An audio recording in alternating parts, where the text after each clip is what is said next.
guys? I'm Steve Freeman. Welcome back to the Steve Freeman podcast. I am, of course, your host, Steve Freeman. Anything else? Well, that would just be strange, wouldn't it? Before we get started into today's topic, I want to ask you, please, no matter if you're watching on YouTube or if you are listening to the podcast on Apple Podcasts, please subscribe. All you have to do is click that subscription button and make sure that you get notified every time a new episode of the Steve Freeman podcast goes live. Also, if you are listening on iTunes or Apple Podcasts, do me a favor. If you're getting something out of this, which I hope you are, please leave a review. Leave a star, leave it 5 stars, leave it 1 star. If you don't like it at all, leave it 1 star. But if you like it and you're getting something out of it, please do me a favor, leave a review and click that star meter button wherever you think that we fall. Also, leave a comment. If you're watching on YouTube, leave a comment. If there's something you'd like me to do a show on, I certainly would like to know about it, so please leave a comment as well. If you're not already following me across social media, it's at the Steve Freeman everywhere on Instagram, Facebook, Twitter. Also want to make sure that you are signed up for The Revolution. That is my free weekly newsletter. It's becoming more and more personal, which I think is a really good thing. It's a really cool thing. Yes, there's going to be tips and tricks and advice and all that stuff that I go a little bit more in depth to, but also a little bit more personal as well. And you can find that at my website, thestevefreeman.com. You can also find it at thestevefreemanpodcast.com. Sign up. It's absolutely totally free. Guys, what I want to talk with you about today is how to sell your music in 2019 and beyond, really. This is one of the most common questions that I get asked all the time. How do I sell my music? So I've got a product. How do I sell it? Guys, there's one simple answer. And I think in this answer, in what we're going to talk about today, I think it's going to click, and I think you're going to understand it and you're going to get it. Here's the simple answer. You can't. The day and age and the time that we live in now, nobody's selling music. And I don't want that to be a discouragement for you guys, because here's one thing that I want you to think about. The sales numbers today that even the major artists are selling, 10 years ago, those were considered failures. Today, they throw a party on Music Row when an album or EP sells 1 million copies. 10 years ago, that was considered a failure. And if you were a major label artist, you would more than likely probably lose your record deal for only selling 1 million copies. So guys, I don't want you to be discouraged, because I also paired with that, I think there's never been a better time in the history of music to be an independent artist. We've talked before about the 3 things that major labels had over the typical artist. And that was radio. Radio's not really a factor much anymore. Sure, some people listen, most people don't, most people stream. Distribution. Used to be that only major label artists and major labels had access to distribution to get a CD out or get something out on iTunes or get something on Spotify.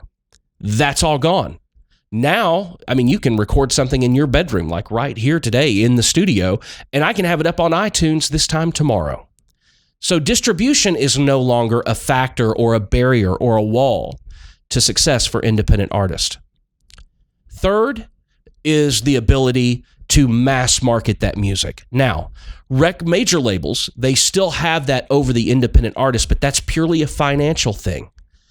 But honestly, when you get right down to it and you think about social media and the power of social media and how many people are utilizing social media, even that wall's torn down. There is no gatekeeper, if you will, anymore between the artist and the consumer.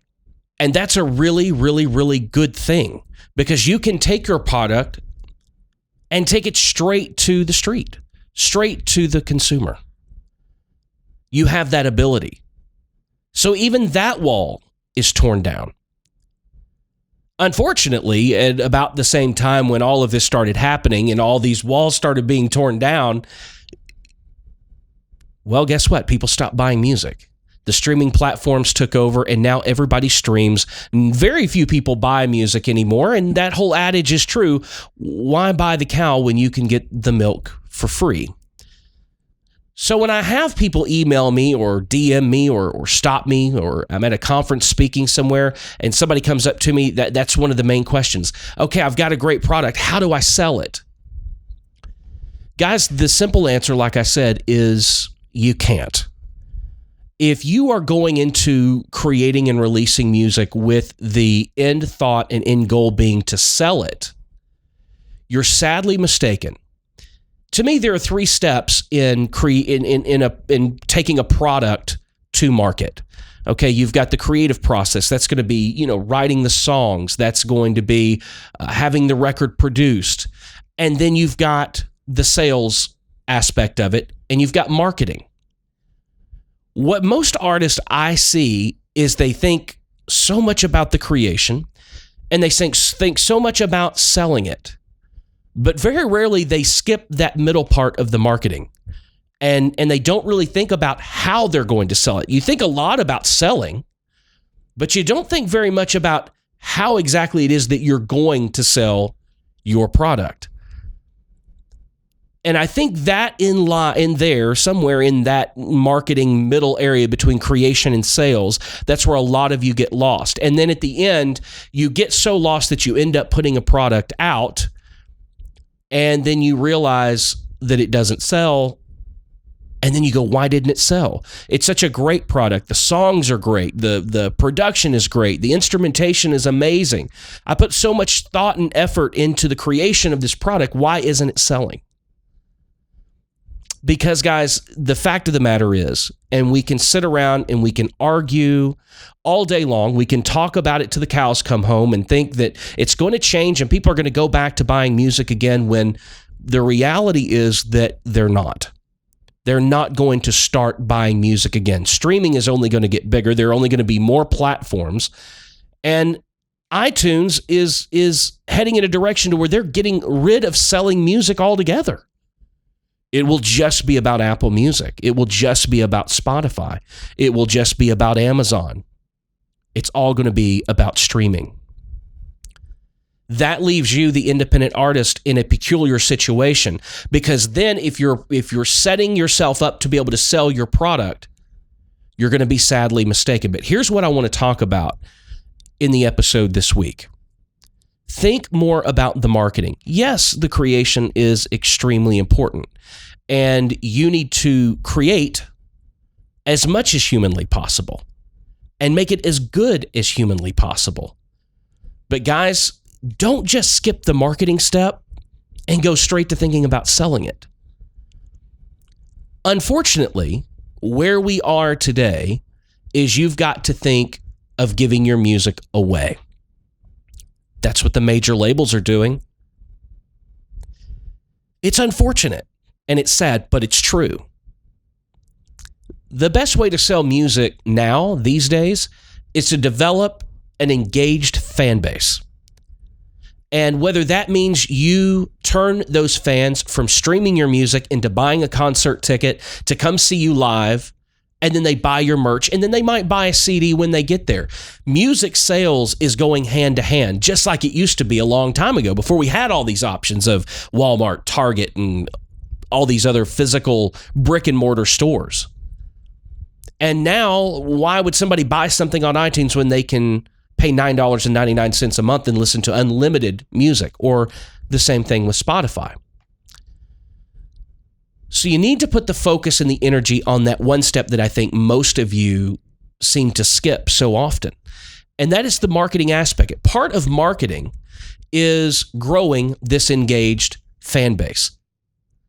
The other side of that argument, too, is that I think a lot of you focus too much on huge numbers and thinking that you've got to have these amazing, huge 100,000 followers. And that's not the case. A small group of engaged fans can be the most profitable thing that you ever run across as an independent artist or an artist overall. There again, like I said before, the major label artists, they have millions of followers on Instagram and Facebook, 10 million, 12 million. But they don't sell that many records, do they? They sell 1 million, 2 million, 3 million. None of them sell to every single person that likes their Facebook page or follows them on Instagram or Snapchat or Twitter. And they certainly don't they don't sell to as many people as like their content. Although that's closer to the number than the actual number of followers. The people that actually engage with the content, people that leave comments, people that like a post or share it, those are what you start to call your core fans, your super fans, engaged fans. Those are the people that, yes, they're probably not going to buy your music. They might, but their numbers show that they're more likely to buy a concert ticket to come see you and support you live. And that's when you have that opportunity to sell them a t-shirt, sell them a physical CD that you're going to sign in person, because that means so much more than just having something sitting on their smartphone. That creates an experience, and I think so many artists forget that you get tied up into being a good songwriter or a good artist or a good singer or a good this, that you forget that you are in the entertainment business. People want to be entertained. So when you give them that opportunity to become an engaged fan and support you the way that most engaged fans do, by, like I said, coming to a concert, buying a concert ticket, buying a t-shirt, buying a bumper sticker, buying a physical CD, when you give them that opportunity, you're becoming an entertainer. You're giving them an experience. You're giving them something in exchange for their hard-earned money, like I said, other than just something that sits on their smartphone that they may or may not listen to from time to time, or they throw it in a playlist of 100 other artists that they're excited about and that they like and that they engage with. The idea behind everything in today's modern music business circle and becoming a great artist, or at least a successful artist anyway, is about growing an engaged fan base. Now, let's go back to your music and talk about this, because it is hard for any artist to think that you're going to have to give your music away. But honestly, guys, that's what you're going to have to do. You've got to stop thinking of step 1, creation, step 3, sales, and putting so much emphasis on the latter, on the sales part of it. The major labels are setting a model now of where they're giving music away. Most successful independent artists don't sell their music. They use their music as an advertisement, which is really what it is and what it's become. It's an advertisement for the overall brand. I think a big issue that a lot of you have is that you've spent so much time building your music that you haven't built your brand. And unfortunately, music is just music. Everybody's making it these days. So if you don't have something about you, about your brand, that separates you from just the music, no wonder you're not successful. You need to spend more time in building your brand, which ties back in to the bigger that brand, the more interesting that brand, the more engaged that brand, the more engaged fans you in turn are going to have. So most successful independent artists and artists in the world right now are giving their music away. Now, when you talk about artists like Adele and Taylor Swift and, the top of the top, no, they're going to sell their music, but they're still not selling as much as they used to. But they don't have to, because they've got an established brand. And like I said, I think that's where so many of you miss out and so many of you have missed the boat, so to speak. You need to spend more time focusing on your brand. Use your music as what we call a loss leader. That is one of those things, if you ever watching TV or you see something, and it's big on Black Friday, whenever it's, come for this thing and we're going to give you this thing for free.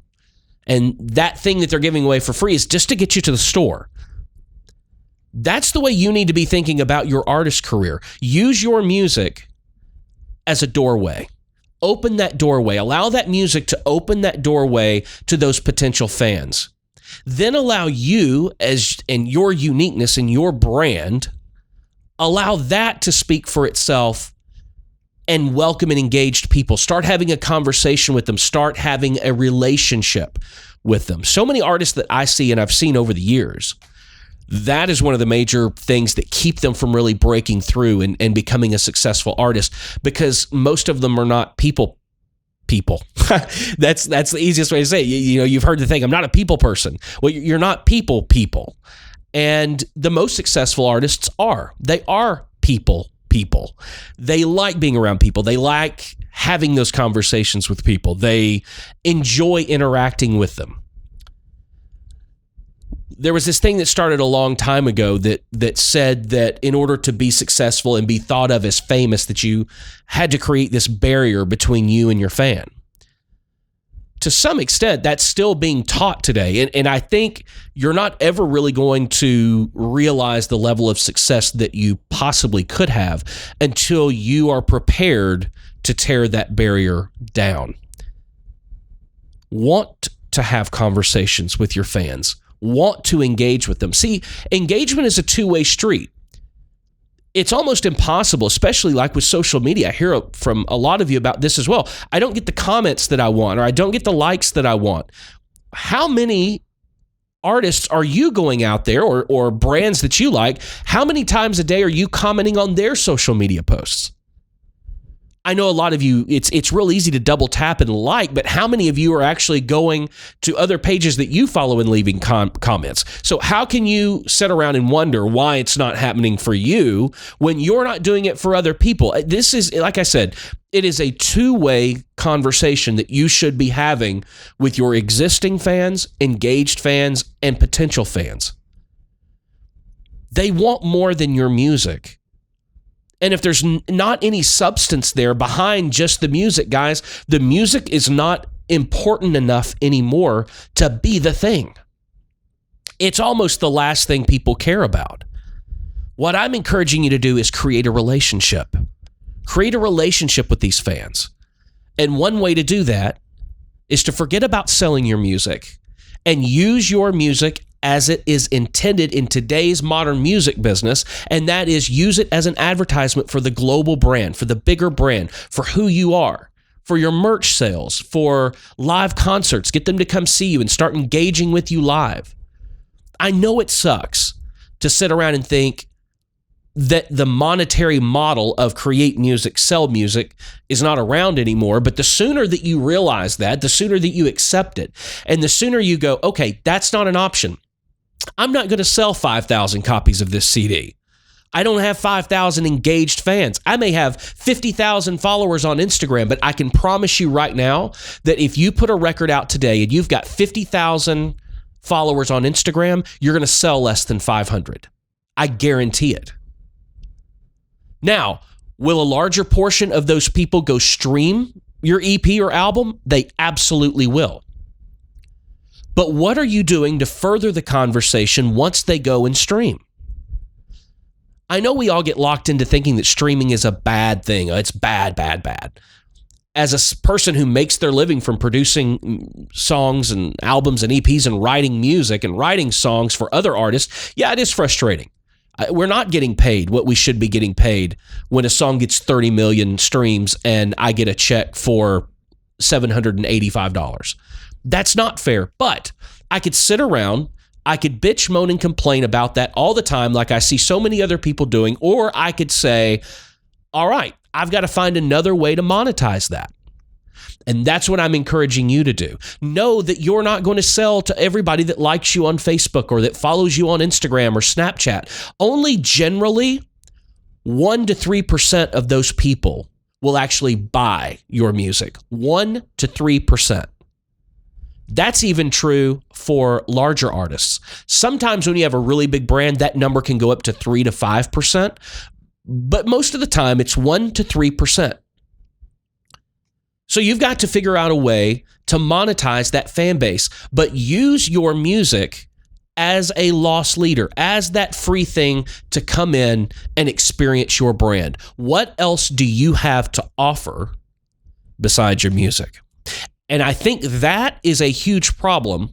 But there again, I also think that most of you, like I said, are skipping from step 1 to step 3 and thinking about selling your music when you forget all about the marketing in the middle. And in the middle is establishing your brand, realizing that you are a brand and you've got to have more products than just your music. What are those products going to be?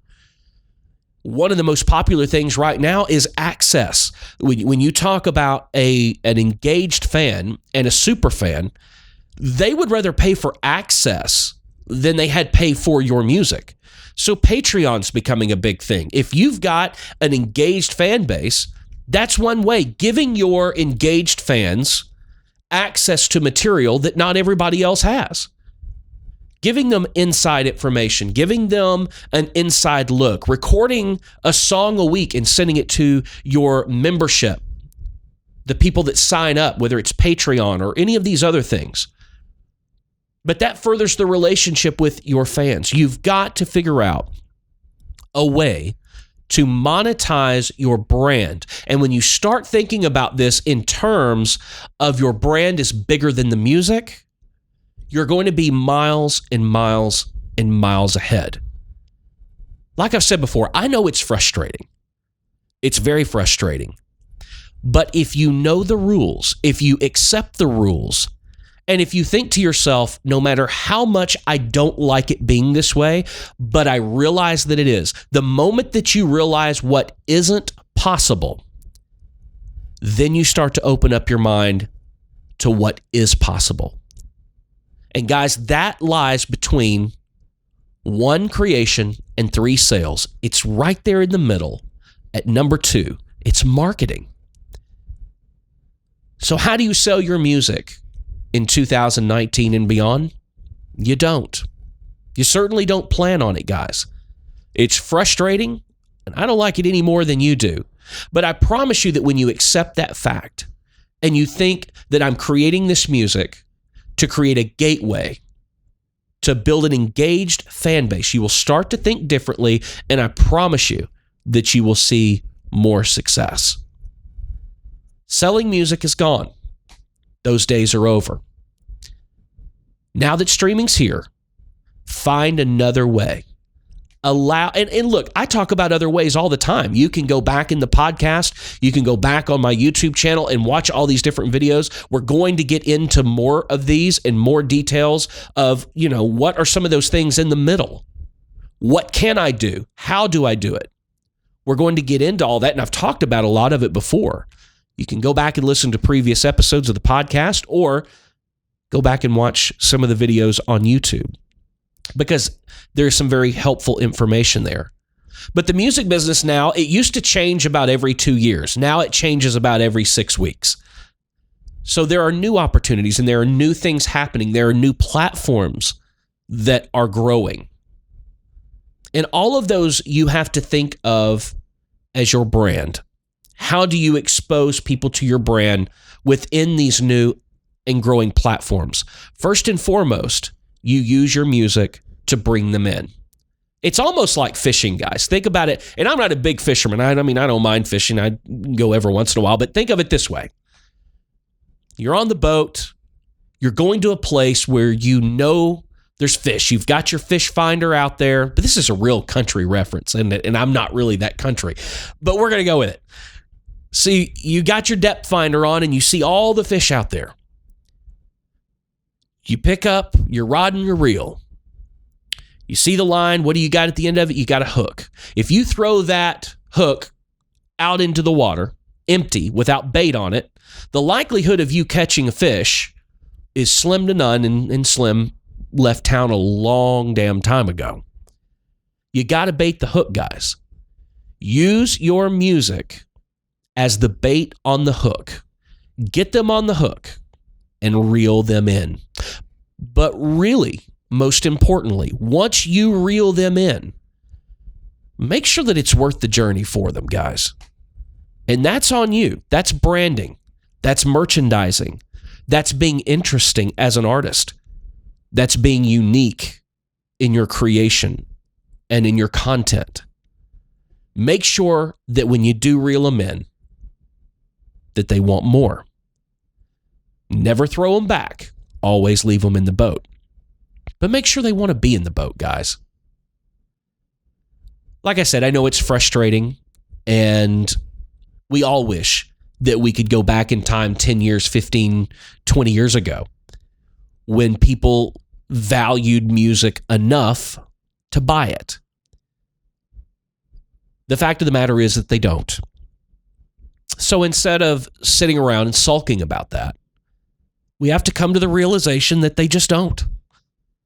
And we have to find another way. There's so many other ways out there. But it's on you, it's your responsibility to find those other platforms and how to use your music to bring those engaged fans into your brand and give them something they can be constantly passionate about on your behalf. Coming to the concerts, buying t-shirts, buying bumper stickers, subscribing to your membership program that's $5 a month, but they get all of this access that nobody else gets. It all starts with building an engaged fan base. That's how you sell your music. Because your music isn't just your music. It's your brand. Forget selling your music. Sell you. Because isn't that really what's at the heart of your music anyway? If it's not, it should be. And maybe that's your problem. Guys, thanks so much for tuning in to another episode. If you don't know by now, the Steve Freeman podcast is now 3 days a week, Monday, Wednesday, and Friday. And then on Wednesday nights, we are live for the Steve Freeman podcast live on LinkedIn, Facebook, YouTube, and Twitch.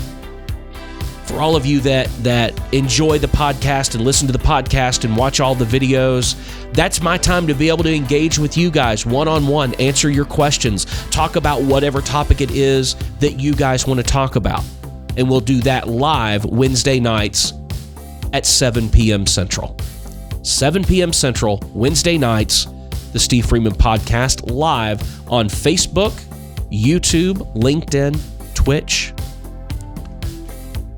I can't thank you guys enough for engaging, as we're talking about it, with the podcast. It's growing so much, it's hard for me to believe. And I just thank every single one of you. The new episodes for Apple Podcast, iTunes, iHeartRadio, TuneIn, Google Play, Android users, those will be uploaded and available every Monday, Wednesday, Friday at noon Central Time. Guys, thank you so much. Again, if you don't follow me on social media yet, I hope you will. It's at the Steve Freeman. Every single social media outlet out there, at the Steve Freeman.